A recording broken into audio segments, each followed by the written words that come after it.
जयति परम ज्योति समं समस्ते रनंत पर्यायै दर्पण तलैव सकला प्रतिफलति पदार्थमालिका यत्र परमागमस्य बीजम् निषेधजात्यन्धसिन्धुर्विधानं सकलनयविलसितानां विरोधमथनं नमाम्यनेकान्तं विरोधमथनं नमाम्यनेकान्तम्।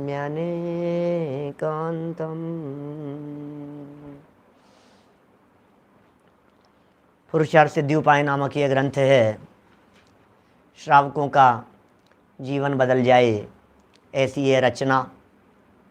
सच में हम सभी चाहते हैं कि हमारा जीवन बदल जाए, धर्म मार्ग पर हम बढ़े चलें, धर्म मार्ग निरंतर हमारा वृद्धिंगत होता रहे और इसी भावना से इसकी प्रत्येक पंक्तियाँ, प्रत्येक प्रकरण निरंतर हमारे को जीवन निर्माण की तरफ बढ़ाता है। जीवन तो सभी जी रहे हैं, लेकिन एक कहावत जगत में बहुत प्रसिद्ध है कि अंत भला सो सब भला। इसलिए आज जो हम चर्चा आपके बीच में करने वाले हैं, ये अंत की चर्चा करने वाले हैं, ये संपन्नता की चर्चा करने वाले हैं। ऐसा भी कह सकते हैं समापन समारोह की तैयारी कर रहे हैं। क्योंकि बहुत काल बीत गया और न मालूम इस जीवन की शाम कौन से समय आ जाए, ये जीवन कब ढल जाए, ये जीवन कब पूरा हो जाए, कुछ भरोसा नहीं है। इसलिए समय अंत का आने के पहले पहले हमें अपने जीवन का उद्धार कर लेना चाहिए, हमें आत्मकल्याण कर लेना चाहिए। विदाई की बेला जैसे कहा है, बहुत सुंदर कृति है हमारे बड़े दादा की लिखी हुई। विदाई की बेला उसका नाम है। अंत समय के लिए की जाने वाली तैयारी। देखिए, सम्यक दर्शन हो गया था, 5वां गुणस्थान हो गया था, व्रत अंगीकार कर लिए थे, अणुव्रत ले लिए थे, अणुव्रतों के माध्यम से और आगे बढ़े, 3 गुणव्रत भी ले लिए थे, 4 शिक्षा व्रत भी हो गए थे, प्रतिमाधारी हो गए, संयमी व्रती हो गए। और अब इन सब का दृढ़ता से पालन करते करते प्रत्येक श्रावक यह भावना भाता है कि अंत समय में संलेखना होनी चाहिए। वो संलेखना क्या है, उस संलेखना का स्वरूप क्या है, वो संलेखना कैसे धारण की जाती है, उस संलेखना अंगीकार करने की विधि क्या है। सच में तो ये संलेखना का प्रकरण उन लोगों के लिए तो है ही जिनके 70, 75, 80 पार हो गए हैं, है ना। लेकिन ये संलेखना का प्रकरण आज के समय में सबके लिए उपयोगी नज़र आता है, क्योंकि आज व्यक्ति सुरक्षित घर से बाहर निकलता है और क्या पता कौन सी दुर्घटना का शिकार हो जाए और फिर वो लौट कर नहीं आता, सिर्फ उसकी खबर आती है। तो ऐसी स्थिति में क्या संलेखना हमारे लिए उपयोगी नहीं है? और जो पिछले कुछ काल पहले हमने जो मौत का तांडव देखा है महामारी कोरोना को लेकर के, अब तो वो परिस्थितियां याद, मतलब ऐसी स्मृति जैसी रह गई। लेकिन ऐसी परिस्थिति कभी भी किसी के माथे पर आ सकती है, अचानक आ सकती है, विपत्तियां पूछ करके नहीं आती है, संकट और तकलीफ़ पूछ करके नहीं आया करती है। हमारे ऊपर जो संकट आ गया है, हमारे ऊपर जो तकलीफ़ आ गई है, वो तकलीफ़ हो सकता है मौत तक साथ में जाने वाली हो। इसलिए मैं तो यह कहता हूँ कि चाहे बालक हों, चाहे युवा हों, चाहे वृद्ध हों, हर व्यक्ति के लिए यह प्रकरण उपयोगी प्रकरण है। एक बार हमें संलेखना का स्वरूप गहराई से समझना चाहिए। यद्यपि संलेखना और समाधि मरण इस प्रकरण पर काफ़ी प्रवचन हमारे YouTube पर उपलब्ध हैं। 17-18 प्रवचन टोडरमल जी के एक प्रकरण को बेस बना करके, सॉरी गुमानी राम जी जो टोडरमल जी के बेटे थे ना, उनको एक प्रकरण को बेस बनाकर समाधि मरण के स्वरूप की चर्चा हमने की थी। ऑडियो हैं यद्यपि, वो सब यूट्यूब पर डले हुए हैं समाधि मरण के नाम से। 18 प्रवचन हैं शायद,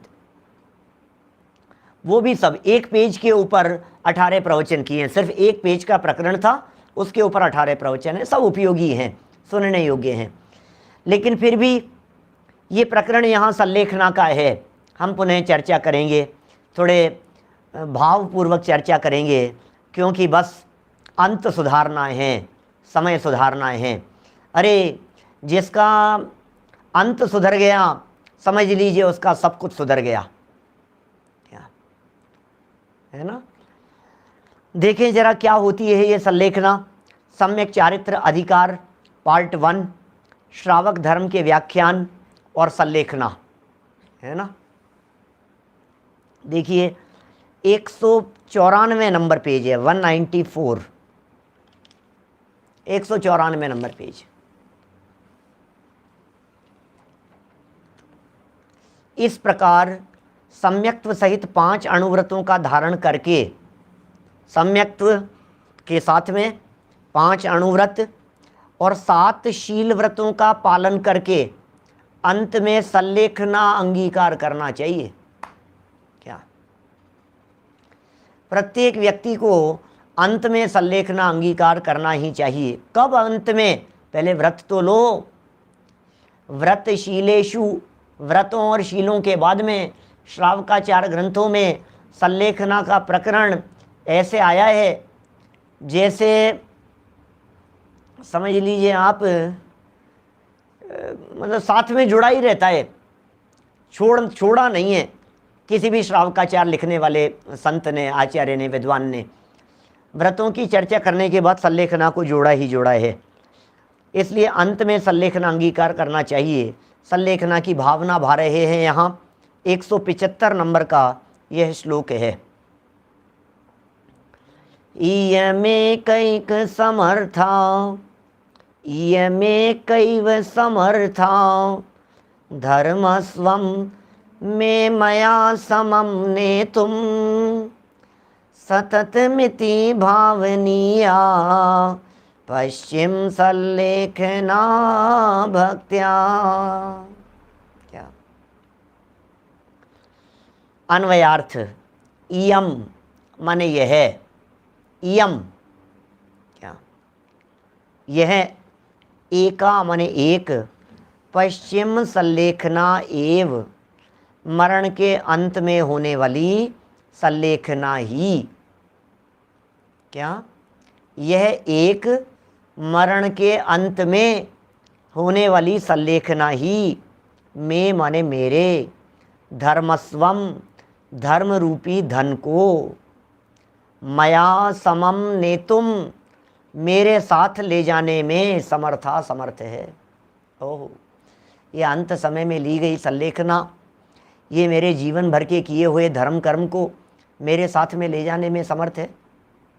लोग पूछते हैं, लोग डरते भी हैं, घबराते भी हैं, चिंतित भी होते हैं, कहते हैं पंडित जी बताओ क्या होगा, सम्यक दर्शन नहीं होगा तो क्या होगा, जीवन पूरा हो जाएगा तो क्या होगा, हमारा तो जीवन जा रहा है, पंडित जी क्या करें। बहुत बहुत चिंतित दिखाई देते हैं, कई आकुलित व्याकुलित हो जाते हैं, खतरनाक। अरे भाई क्या करें, व्रत नहीं है। अरे तुम चिंता मत करो, संलेखना अंगीकार करो, समाधि मरण की भावना भाव, वैराग्य पूर्वक अंत समय में, देहांत के समय में तुमको न भूल जाऊं, इस भावना को भाव। बोले उससे क्या होगा? बोले चिंता मत करो, जीवन भर की पूरी जमा पूंजी आपकी कहीं बर्बाद जाने वाली नहीं है, यहाँ छूटने वाली नहीं है। आपकी पूरी की पूरी जमा पूंजी आपके साथ में अगले भव में चली जाएगी। क्या बोलो, ये आपके साथ में चली जाएगी, बिल्कुल जाएगी, आपके साथ में जाएगी। अंत समय में जितना कमाया है सब ले जाने की यदि कोई विधि है तो उस विधि को संलेखना कह करके पुकारा गया है। इसलिए यहाँ संलेखना की सबसे पहले भावना की बात कर रहे हैं। भैया भावना तो भाव, पहले ये बतलाओ आपके मन में ये भावना है या नहीं है कि मेरी जो धरोहर है वो मेरे साथ में अगले जन्म में जाए। देखो, धन को सीने से चिपका के मत रखना, तिजोरियों की चाबियों को अपने सीने से लगा के मत रखना, छाती से चिपका के। अपने जो लॉकर की चाबियां हैं, ये लॉकर की चाबियां तो संभला देना, ये तो धरी रह जाएगी, ये तो साथ न आज तक कभी किसी के गई है न कभी जा सकती है, इसलिए छोड़ो उनका तो सब विकल्प। लेकिन जो असली पूंजी है, असली पूंजी संलेखना नहीं, असली पूंजी धर्म धन, असली पूंजी रत्नत्रय, असली पूंजी भेद विज्ञान, असली पूंजी धर्म में बिताया गया काल, और उस पूंजी को ले जाने के लिए वाहन, उस पूंजी को ले जाने के लिए साधन, उस पूंजी को ले जाने के लिए सहायक कौन? बोले संलेखना। ये संलेखना ही है जो मेरे धर्म रूपी धन को मेरे साथ ले जाने में समर्थ है। ओह, साथ ले जाने में समर्थ है। कभी सोचा भी नहीं होगा, हमेशा यही सोचा होगा कुछ साथ नहीं जाएगा, कुछ साथ नहीं जाएगा, सब यहीं धरा रह जाएगा। धन धरा का है, धरा पर ही धरा रह जाएगा, मुट्ठी बांध कर आया था, कर पसारे जाएगा। ये धन धरा का है, धरा रह जाएगा, धरा पर, जमीन पर धरा रह जाएगा। मुट्ठी बंधे हुए आए थे और हाथ पसारे हुए निकल जाएगा, चला जाएगा। सारे जगत में ऐसा ही कहने वाले मिलेंगे। लेकिन भैया हमारे ये आचार्य देव हमारे को आशीर्वाद दे रहे हैं, तू चिंता मत कर, तुझे डरने की ज़रूरत नहीं है। तेरा सो छूटे नहीं और छूटे सो तेरा नहीं। जो तेरा होगा वो यहाँ नहीं छूटेगा, और जो कुछ भी छूट जाएगा उसकी चिंता करने की तुझे ज़रूरत नहीं है, क्योंकि वो वास्तव में तेरा नहीं है। धर्म ही तेरा सच्चा साथी है, धर्म ही तेरे साथ में जाने वाला है, इसलिए उसकी चिंता कर। दुनिया में कोई साथ देने वाला नहीं है। न पत्नी काम आएगी, न बेटा काम आएगा, न माता काम आएगी, न पिता काम आएंगे, न प्रवचन काम आएगा, न श्रोता काम आएंगे, न भाई काम आएंगे, न मित्र काम आएंगे। कोई काम नहीं आने वाला है। तो कौन आएगा? बोले तेरे परिणाम तेरे साथ जाएंगे, तेरे भाव तेरे साथ जाएंगे। क्या बस तेरा जो भेद विज्ञान है, इस कला को अपने साथ में रख। श्रीमद जी की पंक्ति सामने लिखी है कि ज्ञान की सुई को यदि धागा पिरो देगा तो काम आएगा। कुंद कुंदाचार्य की मूल गाथा है, डोरा सहित सुई नहीं खोती, गिरे चाहे वन भवन, संसार सागर पार हो, जिन सूत्र के ज्ञायक श्रवण। क्या ये कुंद कुंदाचार्य की मूल गाथा है। डोरा पिरो दो उसमें भेद विज्ञान का। ये धर्म निश्चिंत करता है, ये धर्म सचेत करता है, ये धर्म सावधान रखता है, ये धर्म निराकुल बनाता है, ये धर्म आनंद से रहना सिखाता है। ये आनंद की जिंदगी जीने के लिए है चर्चा संलेखना की। अभी दादा ने, हमारे छोटे दादा डॉक्टर भारेल जी ने बहुत लिखा संलेखना के बारे में। समाधि शतक लिखा उन्होंने, 100 छंद लिखे, और उन 100 छंदों में एक बड़ी गजब की गाथा लिखी।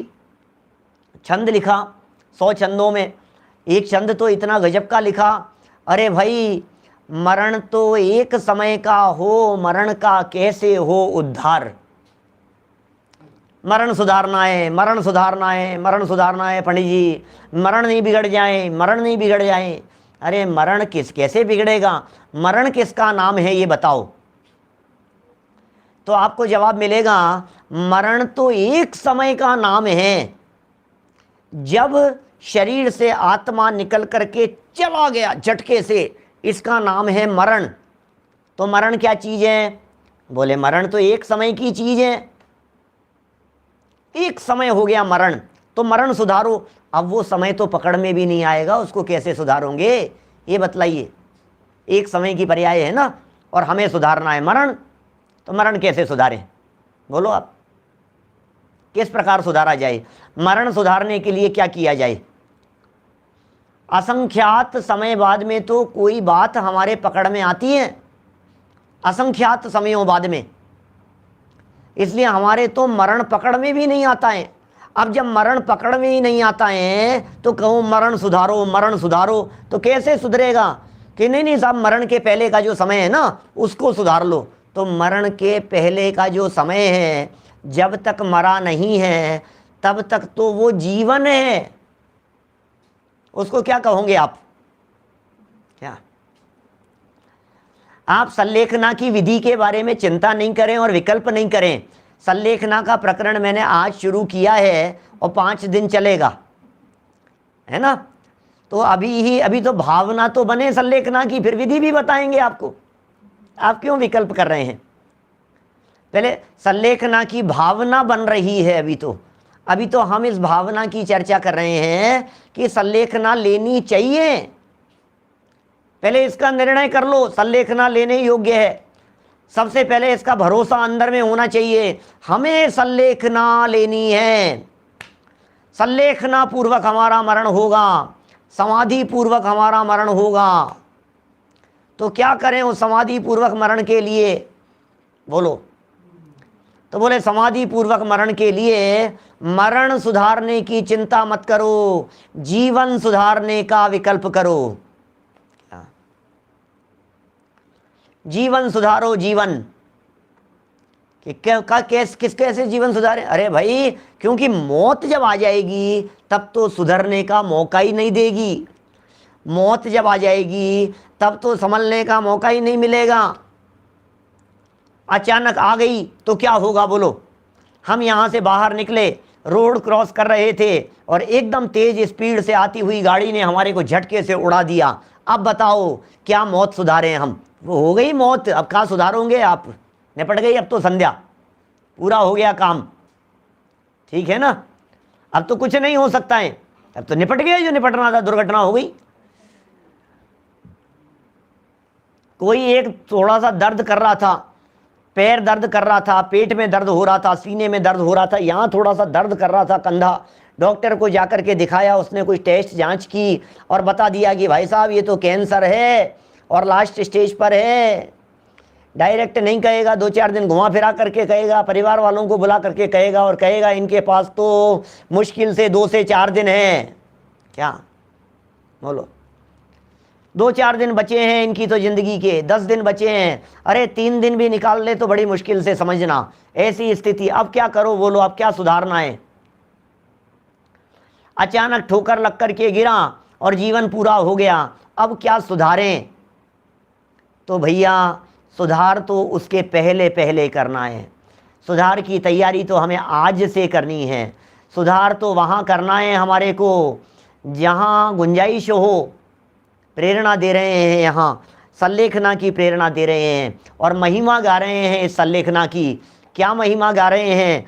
ये कह रहे हैं कि सुनो, ये जो संलेखना है यह एक मरण के अंत में होने वाली संलेखना ही एकमात्र संलेखना ऐसी है जो मेरे धर्म रूपी धन को मेरे साथ ले जाने में समर्थ है। ओहो, एकमात्र ये संलेखना ऐसी है जो मेरे धर्म धन को साथ में ले जाएगी। और कौन ले जाएगा? बच्चों मेरे साथ में बांध देना पोटली जरा। मैंने कुछ रचनाएं लिखी है, मैंने कुछ किताबें लिखी है, अंत समय में मेरी अर्थी के साथ में बांध देना तो चले जाएगा ना धन साथ में? कैसे जाएगा? 2 पूजाएं लिखी थी, 1 12 भावनाएं लिखी थी मैंने, तो क्या करें? बांध दो साथ में तो साथ में चली जाएगी। अरे भैया कैसे जाएगी? कैसे जाएगी? क्या ये कोई साथ में जाने वाली नहीं है, इस तरह से साथ में नहीं जाती है। हाँ, जो आपके ज्ञान था, जो आपका अंदर में वैराग्य था, जो साधना में आपने जीवन जिया था, जिन शांत परिणामों से आपने देह त्यागी थी, वे परिणाम जरूर आपके साथ में जाएंगे। वो सहजता और सरलता वो जरूर आपके साथ में जाएगी। धर्म रूपी धन ये सच्चा धन है। क्यों है ये धन? ये असली धन है। बाहर का धन तो नकली कहलाता है। क्यों कहलाता है बाहर का धन नकली? क्योंकि वो छूट जाता है।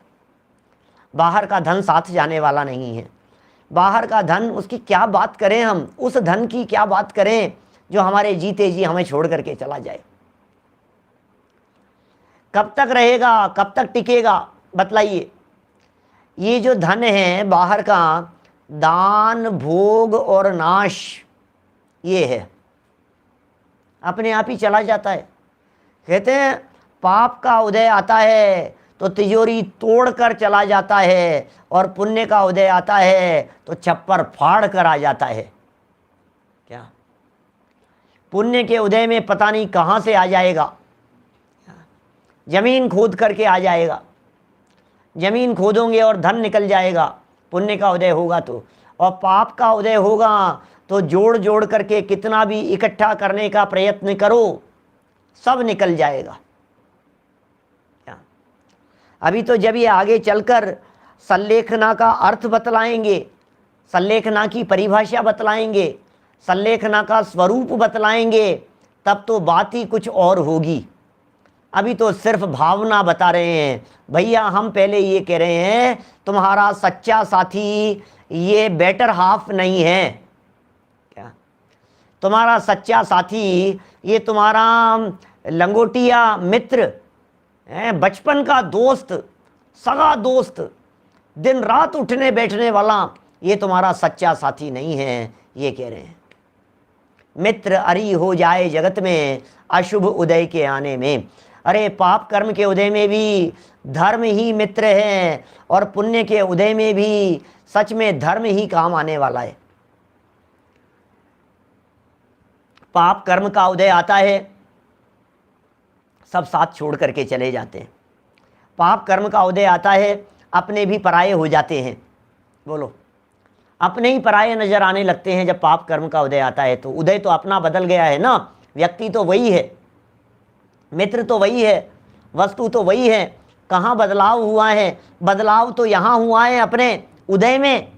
उदय के बदलने पर मित्र तो बदल सकता है, लेकिन उदय के बदलने पर धर्म नहीं बदल सकता है। ये सच्चा धन है हमारा। क्या बोलो, उदय बदल गया तो मित्र बदल गए, उदय बदल गया तो संयोग बदल गए, उदय बदल गया तो परिस्थितियां बदल गई, उदय बदल गया तो हंस करके बोलने वाले फटकारने लगे, प्यार से बोलने वाले हाथ दिखाने लगे। क्या करें बोलो आप, उदय बदल गया। इसलिए उन्हें हम अपना साथी नहीं कह सकते हैं। लेकिन ये धर्म वो है जिस धर्म की हम चर्चा कर रहे हैं, जैसे सच्चा साथी यहाँ कह करके पुकारा जा रहा है। प्रतिकूलताएं कितनी भी क्यों नहीं आ जाए, ये धर्म कभी साथ नहीं छोड़ता। साथ छोड़ देवे तो फिर तुम्हारा धर्म कैसा? ये सच्चा धर्म है, धर्म ही सच्चा साथी है। अरे भाई साहब, आपकी शांति, शांत परिणाम वो आपके काम आएंगे। जब शरीर में बीमारियां आकर के घेर लेगी, जब तकलीफें आ जाएंगी, जब चारों तरफ से कोई साथ देने वाला नहीं नजर आएगा, तब आपके चित्त में चलता हुआ सच्चा चिंतन वही आपके काम आएगा, वही आपको हिम्मत दिलाने का काम करेगा, वही आपको ताकत देगा, पावर प्रदान करेगा, अंदर से शक्ति दिलाएगा। शक्तिमान हो जाएंगे आप जब आप बिस्तरों पर पड़े होंगे, हैं, जब डॉक्टर अपना काम कर रहे होंगे, परिवार वाले अपना काम कर रहे होंगे, दवाइयाँ अपना काम कर रही होगी, जो होना होगा जैसा हो रहा होगा, जो भी जैसा होना हो रहा होगा, प्राकृतिक चिकित्सा हो रही होगी, चाहे आयुर्वेदिक चिकित्सा हो रही होगी, चाहे शुद्ध सात्विक, जो कुछ भी हो रहा होगा, शरीर अपना काम करेगा। और ऐसे समय में हमारा धर्म रूपी धन ये अपना काम करेगा। आपका लौकिक धन उसकी ताकत नहीं है जो कुछ भला कर सके, और ये धर्म जिसके पास में है, दुनिया की किसी की हिम्मत नहीं है जो हमारा अहित करने में समर्थ हो सके। धन है हमारे पास में, ये धर्म रूपी धन, ये कवच है, ये सुरक्षा कवच है। ये सच में जो अभी अपने प्रकरण पढ़ा ना, दान के प्रकरण में, अभय दान, ये धर्म, ये अभय दान है। ये धर्म हमें निर्भय बनाता है, ये धर्म हमें निडर बनाता है, ये धर्म हमें अमर बना देता है, ये धर्म हमारी आकुलताओं को विध्वंस कर देता है। सदा सदा के लिए हमारी सारी आकुलताएं इस धर्म की वजह से नष्ट हो जाती, सारी आकुलताएं नष्ट हो जाती है। धर्म ये साथी है, ये साथ देने वाला है। जब सब छोड़ करके चले जाएंगे तब भी हमारा ये धर्म धन हमें साथ देगा। ये धर्म रूपी धन, अच्छा इतना गजब का ये धर्म धन, ये साथ देने वाला है। हाँ जी, आप इतने मुस्कुराते कैसे हैं? आप इतने प्रसन्न कैसे दिखाई देते हैं? क्या आपके ऊपर कोई संकट नहीं आता? क्या आपके ऊपर कोई आफत नहीं आती? क्या आपको कभी टेंशन नहीं होती? क्या आपको कभी घबराहट नहीं होती? इतनी कितनी संपत्ति है आपके पास में जो आपको फ्यूचर की टेंशन नहीं है। तो कहते हैं भैया मेरे पास में ज्ञान धन है, मेरे पास में आराधना का धन है, मेरे पास में चेतन धन है, मुझे किस बात की चिंता होगी, मेरा धन मुझसे कोई छीन नहीं सकता। अरे इतना सारा मार्केट डाउन जा रहा है, ऐसे समय में भी हमारा मार्केट तो कभी डाउन नहीं जाता है। बोलो, मेरे पास में कौन से विद्वान का फोन आया बीच में अभी, बोले यार पंडित जी क्या करते हो यार, आप कैसे लोगों को बांधते हो, क्या करते हो, कौन सी भुरकी फेरते हो आप हैं? कितना भी कोरोना आ जाए, कितना भी संकट का काल आ जाए, आपका मार्केट कम ही नहीं होता है। मैंने कहा भैया ये धर्म का मार्केट है, कैसे कम होगा? लोगों को धर्म सुनना है, तत्व की बात सुननी है। सब रुचि से सुनते हैं, सब उत्साह से सुनते हैं, कम हो चाहे ज़्यादा हो, हमें इस बात की परवाह नहीं। हम तो सत्य बात बताना चाहते हैं आपको। सत्य सुनो भैया, सत्य सुनो क्या कह रहे हैं यहाँ पर, है? मरण के अंत में होने वाली, अंत समय में होने वाली संलेखना। अब ये संलेखना एक और चीज़, क्योंकि क्या है, जिस चीज़ से हमें अभी फ़ायदा हुआ है ना, उस चीज़ को हम छोड़ना नहीं चाहते। देखो ये प्रैक्टिकल चीज़ है, पहले ये नक्की करो कि धर्म से आपको फ़ायदा हो रहा है या नहीं। ये नक्की करो, अपने अंदर में सोचो जरा, इस धर्म का क्या बेनिफिट है, आपको बेनिफिट हुआ कि नहीं हुआ? कि नहीं साहब बेनिफिट तो हो रहा है साहब, धर्म पढ़ने से कुछ परिणाम निर्मल हो रहे हैं क्या? कि बिल्कुल हो रहे हैं। कि नहीं, आप जब धर्म पढ़ते हो तो आपके परिणामों में थोड़ी निराकुलता, शांति आती है क्या? आती है भैया, जरूर आती है। थोड़ी टेंशन कम होती है कि जरूर होती है। तो फिर इसका मतलब ये जिस चीज़ से आपका भला होता हो, जिस चीज़ में मज़ा आता हो, जिस चीज़ में आनंद आता हो, अब हमारा प्रश्न आपसे यह है, क्या आप उसे छोड़ना चाहते हैं क्या? अरे क्या बात करते हो यार, ये चीज़ कैसे छोड़ देंगे हम? उदाहरण बना लो आप किसी भी चीज़ का। सुनो, जो लोग जानवरों को पालते हैं ना, मोह हो जाता है उनसे बहुत ज़्यादा, वो बिछड़ जाए ना तो प्राण निकलते हैं।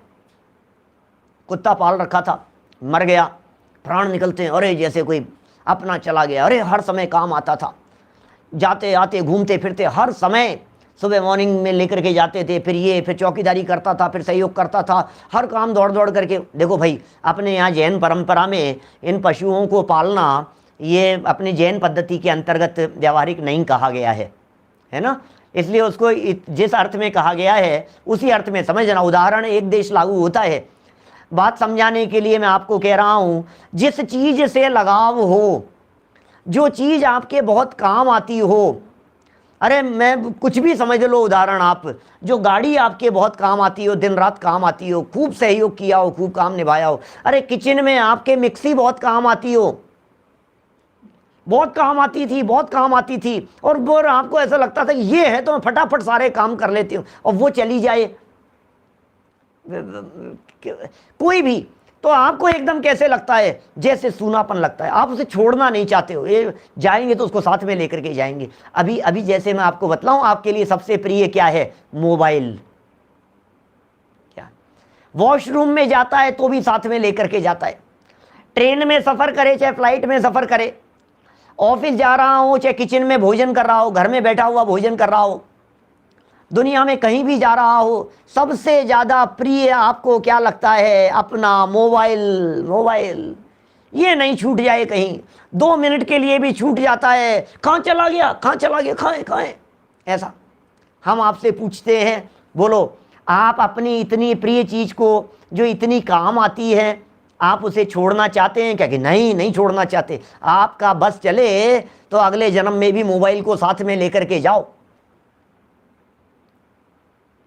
है ना, कितना उपयोगी। छोड़ना नहीं चाहते हैं ना। अब यहाँ बतला रहे हैं आपको कि धर्म को सुनने से आपको क्या लाभ हो रहा है, क्या धर्म को सुनने से कितना बेनिफिट होता है। अब यदि आपको धर्म का बेनिफिट नजर आएगा तो फिर क्या होगा? धर्म का साथ चाहिए, धर्म का साथ चाहिए, मेरा तो धर्म नहीं छूट जाए, मेरा तो धर्म नहीं छूट जाए। ऐसा लोग मुझे कहते हुए मिलते हैं बहुत सारे, पंडित जी अपना तो धर्म नहीं छूट जाए, बस अपना तो धर्म चलता रहे, बस अपन तो अंत समय अपना धर्म चलता रहे, अपना धर्म चलता रहे। अरे सुनो, चलता रहे, फिर उसके बाद क्या इसे यहीं इस जन्म में छोड़ करके जाना है? कि नहीं नहीं अगले जन्म में भी चला जाए तो फिर महाभाग्य। तो सुनो, हमारे पास में है एक, क्या है भाई साहब आपके पास में? बोले हमारे पास में एक स्कीम है। बोले कौन सी स्कीम है? बोले एक सल्लेखना की स्कीम है। उस सल्लेखना की स्कीम में क्या होगा कि आप यहाँ जितना धर्म करेंगे, ये सारा का सारा धर्म उस सल्लेखना की स्कीम के द्वारा अगले जन्म में आपके पास चला जाएगा, ट्रांसफर हो जाएगा। बोलो, आप उस स्कीम में इन्वेस्ट करने के लिए तैयार हैं क्या? पैसा इन्वेस्ट नहीं करना है, गोल्ड इन्वेस्ट नहीं करना है, थोड़ा सा टाइम इन्वेस्ट करना है। हैं आप तैयार थोड़ा सा टाइम इन्वेस्ट करने के लिए? अरे साहब हम तो फालतू हैं, हम तो रिटायर्ड हैं, हमारे पास में क्या काम है? हम तैयार हैं, हम जरूर हम तैयार हैं साहब। आप तो बताइए कितना टाइम स्पेंड करना है। सुनो, ये टाइम जो आपसे हम मांग रहे हैं, उस टाइम को आप लगाइए धर्म में। ये टाइम का इन्वेस्टमेंट आप अपने उपयोग को लगाइए। समय जो हमने मांगा है आपसे, उस समय को इन्वेस्ट कीजिए आप कौन सी जगह पर? स्वाध्याय करने में, अभ्यास करने में, चिंतन मनन करने में। ये जो थोड़ा बहुत हमने इन्वेस्ट कर दिया यहाँ, बोले क्या होगा? बोले इस इन्वेस्टमेंट वाली स्कीम को सैद्धांतिक भाषा में आगे बढ़ करके ये कहते हैं कि ये जो कुछ भी कमाई हो रही है, इन्वेस्ट कर रहे हो आप, ये सारा का सारा इन्वेस्टमेंट, सुनो, ये कहते हैं LIC वाले क्या कहते हैं? जिंदगी के साथ भी और जिंदगी के बाद भी। ऐसा LIC वालों की टैग लाइन है ना, जिंदगी के साथ भी और जिंदगी के बाद भी। लेकिन हम पूछना चाहते हैं भाई साहब, ये जो आपका जिंदगी के बाद वाला है, ये बाद वाला किसको मिलेगा? कि नहीं, बाद में तो जो बाद में बचेंगे, नहीं जिंदगी के बाद मुझे मिलेगा क्या? जिंदगी के साथ तो मुझे मिल जाएगा, सो तो ठीक है, लेकिन जिंदगी के बाद में मुझे मिलेगा कि बाल बच्चों को मिलेगा? कि नहीं, बाल बच्चों को मिलेगा। बोले नहीं, मुझे तो वो बतलाओ जो मेरी जिंदगी के साथ भी मेरे साथ हो और मेरी जिंदगी के बाद भी मेरे ही साथ हो, वो मेरा धन है। बोले वो कौन सा धन हो सकता है जो हमारे ही साथ होगा, परिवार के साथ में, हमारे ही साथ में? बोले उस धन का नाम है धर्म धन। कि ले जाने की विधि क्या है? बोले वो है सल्लेखना। कि बताओ साहब, हम तैयार हैं इसे साथ में ले जाने के लिए। धर्म पसंद आएगा। देखो, ये अणुव्रतियों की चर्चा कर रहे हैं, ये पंचम गुण स्थान व्रतियों की चर्चा कर रहे हैं, ये व्रतियों की चर्चा कर रहे हैं। जो व्यक्ति व्रत अंगीकार करता है और जिस व्यक्ति को अपना आत्मा सुहाता है, जिस व्यक्ति को अपना आत्मा पसंद आता है, जिसे गायक की धुन सवार हो गई है, जिसे अपने आत्मा की लगन लग गई है, जिस व्यक्ति को अब कहते हैं, उस व्यक्ति को जरूर ये भावना होती है कि मैं इसे साथ में लेकर के जाऊंगा अगले जन्म में, यहाँ तो नहीं छोड़ना है मुझे। किसके भरोसे छोड़ूं मैं, बताओ? यहाँ किसके भरोसे छोड़ूंगा? साथ में लेकर के जाना है। तो ये ले जाने की चर्चा कर रहे हैं सारी। क्या कितनी मज़ेदार है ये सारी बातें। सुनो क्या कहते हैं, अन्वयार्थ में रुके हैं अभी तो अपन लोग। अन्वयार्थ में यह एक मरण के अंत में होने वाली सल्लेखना ही मैं माने मेरे धर्मस्वम धर्म रूपी धन को मेरे साथ ले जाने में समर्थ है। इति भक्त्या सततम भावनीया। क्या कह रहे हैं? इति भक्त्या सततम भावनीया। इस प्रकार भक्ति सहित निरंतर भावना करनी चाहिए। सल्लेखना की भावना अब हो सफल मेरी, आराधना में हर घड़ी बीते प्रभु मेरी। सल्लेखना की भावना, ओहो सल्लेखना की भावना सफल होनी चाहिए। भक्ति सहित निरंतर भावना भाव। भैया ऐसा जगत में कहा गया है, भावना भवनाशिनी, भावना से भव का नाश होता है। अरे सच्चे हृदय से जो व्यक्ति भावना भाता है, सच में उसकी वो भावना सफल हुए बिना नहीं रहती। तुम भावना तो भाओ। कोई एक डायलॉग है कहीं का, क्या, जब कोई व्यक्ति पूरी शिद्दत से किसी वस्तु को, किसी चीज को चाहता है तो पूरी कायनात उसे मिलाने के लिए जुट जाती है। ऐसा ऐसा कुछ वाक्य पढ़ा था मैंने, किसका, शाहरुख खान का है? पता नहीं कहीं, तो वो सुना था पहले कभी। तो बोले सब मिल जाते हैं, पूरी दुनिया, सारी कायनात, आप एक बार भावना तो भाओ। अमृत चंद्राचार्य, यही अमृत चंद्राचार्य कहते हैं, एक 6 महीना तू जगत से उदास होकर के तू भावना तो भा अपने गायक को अनुभव करने की। अरे 6 महीने में अवश्य हो है प्राप्ति, कैसे नहीं होगी। बनारसी दास जी ने ऐसा कहा, कैसे नहीं होगी प्राप्ति, होगी ही होगी प्राप्ति। तुझे आत्मा की प्राप्ति नहीं होगी, अवश्य होगी, लेकिन लगन सच्ची होनी चाहिए भाई साहब, लगन सच्ची होनी चाहिए। क्या सच्ची लगन? बस एक लगन भर हो सच्ची, तुझको निश्चित दर्शन होगा। जब एक रतन अनमोल है तो फिर रत्ना कर कैसा होगा। जिसकी चर्चा ही है सुंदर तो वो कितना सुंदर होगा, तो वो कितना सुंदर होगा। ये लगन किसकी होनी चाहिए? ये अपनी लगन अपने लिए है। लगा ले प्रभु से लगन, ऐसे ऐसे भजन तो सुने होंगे ना आपने। लगा ले प्रभु से लगन है, नाच रे मयूर मन हो करके मगन, ऐसे ऐसे कुछ भजन भक्तियां हैं कुछ। लगा ले प्रभु से लगन, अरे प्रभु से लगन नहीं, प्रभु से लगन तो बहुत बार लगाई हमने, अब तो अपने आप से लगन लगाओ। ये संलेखना की भावना अपने से लगन लगाने की भावना है। ये संलेखना की भावना बाहर से दृष्टि हटा करके अंदर में झांकने की भावना है। ये संलेखना की भावना माने भीतर देखने की भावना है। बाहर से हटो और भीतर में आ जाओ, सब जगह से दृष्टि हटाओ और अंदर में आ जाओ। जैसे हमने समता और समता कहा था ना पहले, कि कौन सा प्रकरण चला था अपना, सामायिक, सामायिक का जो प्रकरण चला था, उस सामायिक का प्रकरण तो जीवन भर चलने वाला था। अब ये जो संलेखना है, ये संलेखना अंत की भावना को लक्ष्य में रख करके समता भाव पूर्वक चला जाता है, ये कह रहे हैं यहां पर। हाँ देखिए क्या कह रहे हैं ये, तो भक्ति सहित निरंतर भावना करनी चाहिए। टीका पढ़ें अपन, टीका क्या देखिए, टीका क्या कहते हैं? इयम एका एव में धर्मस्वम मया समम नेतुम समर्था इति पश्चिम संलेखना भक्त्या सततम भावनीया। क्या कदम बढ़ रहे हैं? कहाँ कदम बढ़ रहे हैं? बोलो, कदम कहाँ बढ़ रहे हैं? निरंतर मृत्यु नजदीक आती जा रही है, पर भव नजीक जात नर भव निफल है। बूदरदास जी की पंक्तियां हैं बड़ी गजब की, सुनाऊं क्या? याद आ गई बीच में? परभव नजदीक आ रहा है, नरभव निष्फल जा रहा है, तुम कर क्या रहे हो भैया? सुनो जरा। जो ही दिन कटे सो ही आयु में अवसी घटे, बूंद बूंद बीते जैसे अंजुली को जल है।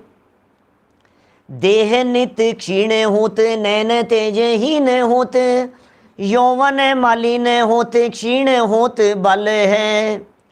आवे जरा नेरी तके अंतक आहेरी आवे, पर भो नजीक जात नर भो निफल है। और मिल के मिलापी जन पूछत कुशल मेरी, ऐसी दशा माहे मित्र काहे की कुशल है। बोलो, अंत समय की भावना भा रहे हैं, देह की परिस्थितियों का चित्रण करके भावना भा रहे हैं। बूदरदास जी से किसी व्यक्ति ने प्रश्न कर लिया, क्या प्रश्न किया कि पंडित जी एक बात बतलाओ। अरे साहब क्या पंडित जी ठीक है, सब कुशल मंगल है। आपसे भी पूछते होंगे लोग इस प्रकार की बातें, यार दोस्त मिलते होंगे, सगे संबंधी मिलते होंगे, तो मिलते ही क्या पूछ लेते होंगे, और भाई सब ठीक ठाक, सब मजे में, कुशल मंगल, यही पूछते होंगे ना। बूदरदास जी का जवाब बड़ा गजब का है किसी ने पूछा सब कुशल मंगल हैं, तो उन्होंने 6 लाइनें रख दी, 8 लाइनें लिखी उन्होंने। और क्या लिखा उन्होंने? ज्यों ही दिन कटे, सुनो तो सही मेरी बात तो सुनो भैया, कुशल मंगल तो बता रहा हूं, सुनो तो सही बात क्या है। ज्यों ही दिन कटे, जैसे ही दिन कट जाता है वैसे ही क्या होता है, आयु में अवश्य घटे, आयु की स्थिति घटती जा रही है। एक दिन कट गया, आयु की स्थिति एक दिन और कम हो गई, एक दिन और कट गया कि आयु की स्थिति एक दिन और घट गई, और एक दिन घट गया, आयु की स्थिति एक दिन और घट गई। क्या करें? जैन शतक का 37 नंबर का पद है, ज्यों ही दिन कटे सो ही आयु में अवश्य घटे। और फिर क्या हुआ? बूंद बूंद बीते जैसे अंजुलि को जल है। क्या बोलो? बूंद बूंद करके नीचे से टप टप टप, अंजुलि में से भरा, अंजुलि का भरा हुआ पानी बूंद बूंद करके बीतता चला जा रहा है। बूंद बूंद बीते जैसे अंजुलि को जल है। बोलो, जिंदगी बीत रही है, मौत नजदीक आती जा रही है ना वो दादा की पंक्तियां, अंजुलि जल सम जवानी क्षीण होती जा रही, प्रत्येक पल जर जर जरा नजदीक आती जा रही। काल की काली घटा प्रत्येक पल मंडरा रही, किंतु पल पल विषय तृष्णा तरुण होती जा रही, तरुण होती जा रही। ये काल की काली घटाएं मंडरा रही है, क्या पता माथे पर आकर के कब बिजली गिर जाए, क्या पता कब छत गिर जाए, क्या पता कब मौत आ जाए। अंजुलि जल सम जवानी, तो भूधरदास जी की लाइनें पढ़ रहे थे अपन, 2 लाइनें पढ़ी है। ज्यों ही दिन कटे सो ही आयु में अवश्य घटे, बूंद बूंद बीते जैसे अंजुलि को जल है। और क्या कहते हैं? देह नित्य क्षीण होत, शरीर निरंतर क्षीण होता चला जा रहा है। नैन तेजहीन होत, आंखों की रोशनी निरंतर कम होती चली जा रही है। पहले चश्मा नहीं था, फिर चश्मा लग गया, फिर चश्मा लग गया, फिर नंबर बढ़ गया, फिर नंबर और बढ़ गया कि और मोटा चश्मा लग गया, फिर और नंबर आ गया। अब क्या करें? धीरे धीरे करके आंखों से दिखना कम कम कम होता चला जा रहा है। तो क्या कह रहे हैं वो? देह नित्य क्षीण होते, नैन तेजहीन होते, यौवन मलिन होत, क्षीण होत बल है। यौवन खत्म होता जा रहा है, बुढ़ापा नजदीक आता चला जा रहा है, बल जाता जा रहा है, जवानी में ही बुढ़ापा सा दिखने लगा है, उठते बैठते हाथ पांव धूजने लगे हैं, घुटने दर्द करने लगे हैं, तकलीफ दिखाई दे रही है। बोलो, क्या क्या बातें हो गई?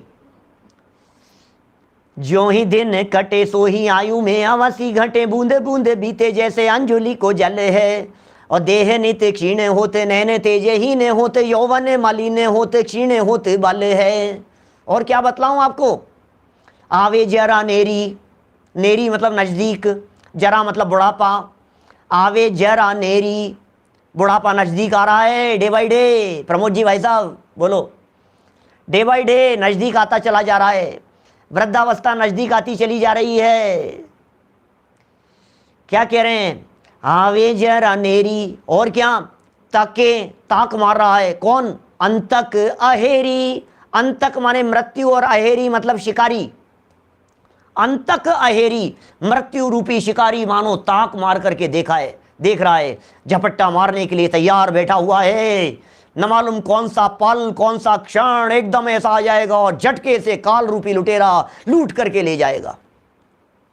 बताओ तो सही क्या स्थिति है शरीर की, क्या स्थिति है? आंखें कमजोर होती चली जा रही है, कान कमजोर होते चले जा रहे हैं, दांत हिलते चल रहे हैं, घुटने जवाब दे रहे हैं, उठने बैठने में भगवान का नाम याद आ रहा है। वो 4 पंक्तियां हैं ना, सुनाता हूँ बहुत बार। जब आंख पर पड़ेगा जाला, कान पर पड़ेगा ताला, नाक से बहेगा नाला, लाठी से पड़ेगा पाला, 5 ही इंद्रियों का निकलेगा दीवाला, ऐसी दशा में क्या करेगा लाला? बता क्या करेगा? सब खत्म होता सा नजर आ रहा है। तो बोलो, और फिर अंत में क्या कह रहे हैं?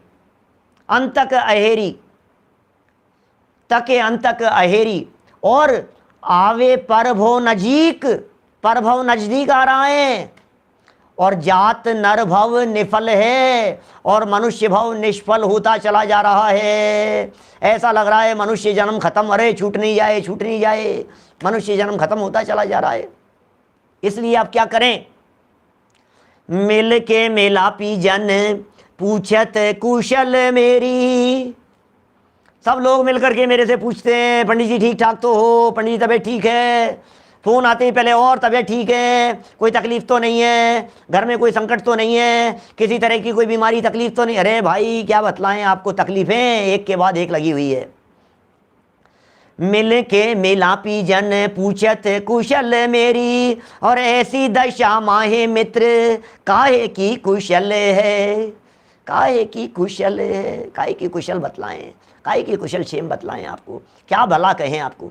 सब निकलता चला जा रहा है, लेकिन सुनो, डरने की ज़रूरत नहीं है, क्योंकि हम निकाल नहीं रहे हैं, हम बिता नहीं रहे हैं, हमारी ज़िंदगी काट नहीं रहे हैं, हम हमारी ज़िंदगी के हर पल को इस आराधना और तत्व ज्ञान के माध्यम से जी रहे हैं। क्या लोगों से मिलते हैं तो कहते हैं और कैसी चल रहे हैं पंडित जी? बस काट रहे हैं, बस गुजर रही है, बस बीत रही है। ऐसे ऐसे शब्द होते हैं लोगों के, गुजर रही है साहब, बीत रही है साहब, चल रही है साहब, बस निकल रही है, बस कट रही है। अरे कट रही है, क्या बात कर रहे हो? हम जी रहे हैं जिंदगी को, जियो आप, हर पल जियो, जिंदा दिली से जियो, मस्त रह करके जियो, शांति से जियो, आराधना पूर्वक जियो, तत्व ज्ञान के साथ में जियो, धर्म के साथ में जियो। क्यों? इसको मित्र बनाओ अपना, इसको साथी बनाओ अपना, इसलिए साथी बनाओ कि ये यहाँ नहीं, ये अगले जन्म में भी ये सच्चा मित्र मेरे साथ में जाने वाला है। कि कैसे जाएगा? कि सल्लेखना की भावना भाओ, तो अगले भाव में ये धर्म रूपी धन आपके साथ में जरूर चला जाएगा। इसलिए हम सब इस धर्म रूपी धन को साथ में ले जाने की भावना से निरंतर सल्लेखना की भावना भावें। इसी भावना से मैं आज इस सल्लेखना की भावना भाता हूँ कि हम सब का अंत समय सल्लेखना पूर्वक ही बीते। विशेष चर्चा को कल आगे बढ़ाएंगे। बहुत सुंदर और मार्मिक चर्चा है भाई साहब, जीवन जीने की कला सिखाने वाली चर्चाएं हैं। आगे बढ़ेंगे कल। अभी जनवाणी निज निधि निज में बताई, यह अनंत उपकार है, उसके लिए जिनवाणी माँ को वंदना शत बार है, वंदना शत बार है।